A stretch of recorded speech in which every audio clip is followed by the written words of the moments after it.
मनी का mobile number 98 1 68 60 472। याई छलै मत कोर हमर सीख गेल छोर रे, आँख से झड़ झड़ बहे खूबे लोर रे। फोनो नहीं करही नहीं पूछै हाल के, फोनो नहीं करे छै नहीं पूछै हाल के।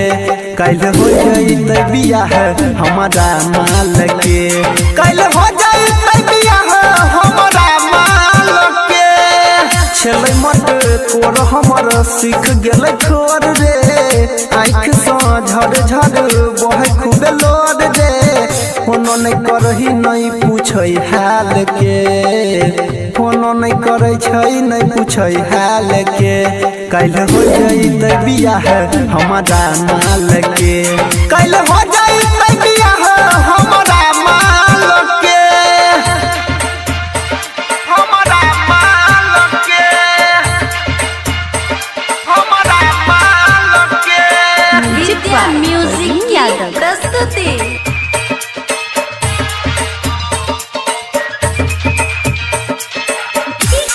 अगर आप भी चाहते हैं तो मणिशंकर चैनल को सब्सक्राइब जरूर करें और साथ में बेल आइकन दबाना ना भूलें। कटेतै बांस मरवा के बांस हमरो ला कटेतै रे, ओकर उठतै जखन डोली हमर अरथी उठतै रे। उजारी के हमर दुनिया पिया के गोद में सुततै रे। धोखा दिलकै हमारा ऊ प्यार के लिए जे करा, छोड़ के चल जैतै हमारा ऊ ससुरा। कफन बनैबै देलहा रुमाल के, कफन बनैबै देलहा रुमाल के। कल हो जइतै बियाह हमारा माल के, कल हो जइतै बियाह हमारा माल के, हमारा माल के, हमारा माल के। अभी आप सुन रहे हैं तेनवाली से माँ दुर्गा म्यूजिक की प्रस्तुति। विद्या म्यूजिक की प्रस्तुति। प्रवीण प्रयोग बाजार। मिक्स बाय डीजे मनी शंकर।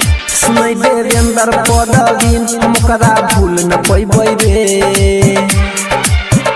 दर्द सुनील गायक अनिल जहरिया कीन के खैबै रे। देखल सपना कोना को हम भाई दूसरा ल बतैबै रे। मानै छियै ओकरा हम दिल और जान सँ, अगिलो जन्म में मांग लेबै भगवान सँ। देलहा तोहफा एखनो छै नया साल के, देलहा तोहफा एखनो छै नया साल के। कल हो जइतै बियाह हमारा माल के, कल हो जइतै बियाह हमारा माल के। छलै मत कोर हमर सीख गेल छोर रे, आँख से झड़ झड़ बहे खूबे लोर रे। फोनो नहीं करही नहीं पूछै हाल के, फोनो नहीं करे छै नहीं पूछै हाल के। कल हो जइतै बियाह हमारा माल के, कल हो जइतै बियाह हमारा माल। विद्या मिक्स बाय म्यूजिक की डीजे प्रस्तुति। मनी शंकर।